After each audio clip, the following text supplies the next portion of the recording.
फक्त गेल्या वर्षी पाऊस कमी होता. पाऊस कमी असल्यामुळे काय झालं, बाजूचे सगळे शेतकरी आपापल्या सोयाबीनला पाणी देत होते, परंतु एक शेतकरी होता त्याच्याकडे पाणी नव्हतं. तो मिटिंगला यायचा, पण असं नैराश्यग्रस्त बसायचं, कारण त्याची सोयाबीन वाढत होतं ते त्याला माहिती होतं.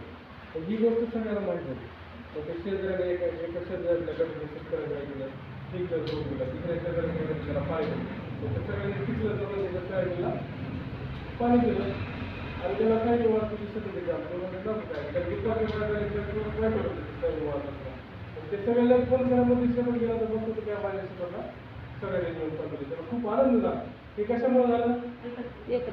जर एकत्र झालं नसतं तर शेजारी खर्च देत नाही, शेजारी पाणी घेऊ देत नाही, शेजारी कसं सगळ्याला माहिती. परंतु हे सगळे एकत्र आल्यानंतर काय होते, सगळे शेजारी त्याच्याकडं धावून येतात. हे कशामुळे झालं? एकत्र आल्यावर. आणखी एक तुम्हाला दुसरं एक चित्र दाखवलं. हे काय दिसतंय? लहान बाळ दिसतंय. प्रत्येकाने अनुभव घेतला असेल, आपल्या घरी एक छोटंसं जन्माला आलेलं बाळ, त्याला ते इंग्लिशचे डोळे, लाजूक असतं, पट्ट्यामध्ये मुस्लिम पट्ट्यामध्ये दुखावून केलेलं असते. म्हणजे कशामुळे आपण केलेलं असते? त्याला सर्दी होऊ नये, त्याला कसलाही आजार होऊ नये. ते रडलं तर ते थोडंसं दूध काय पाहिजे.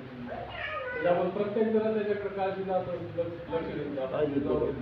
त्याला वेळोवेळी त्याला डोसे, लसी, त्याला जे काय असेल ते सगळं आपण देण्याचा प्रयत्न करतो. कशावर करतो?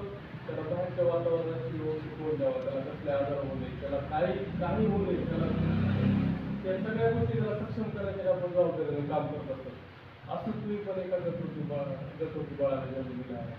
2 वर्षापूर्वी एका गतवृत्ती बाळाला जन्म दिला आणि त्या गतवृत्ती बाळाचं नाव काय आहे? शंभू महावीर शेतकरी गट आणि सावित्रीबाई शेतकरी गट. मग याही गटाला पालन पोषणाची गरज आहे. जर आपण त्याच्याकडे व्यवस्थित काळजी नाही दिली, त्याच्याकडे आपण काळजीपूर्वक नाही लक्ष दिलं तर काय होईल? तो आपला गट बंद पडेल. मग बंद पडलं तर आपल्याला समृद्धीच्या मार्गावर जाता येईल का? नाही. आपल्या कमी खर्चामुळे तुम्हाला उत्पन्न जास्त मिळवता येईल का? नाही ना. मग ह्या सगळ्या गोष्टी नाही तर आपण काय होऊ? नैराश्यग्रस्त होऊ. आपण जास्त उत्पन्न घेणं नाही. या अशा अनेक प्रश्न तर आपण आजच्या प्रशिक्षणातून मिळवणार आहे. आणि ते प्रशिक्षण देण्यासाठी आज आपल्या स्वतंत्र मी सरांना विनंती करतो आपण दुसरी सत्र घेण्यास सुरुवात करावी. तर पूर्वी मी तुम्हाला तुमच्या येणाऱ्या काळासाठी शुभेच्छा देतो आणि या ठिकाणी थांबतो. धन्यवाद.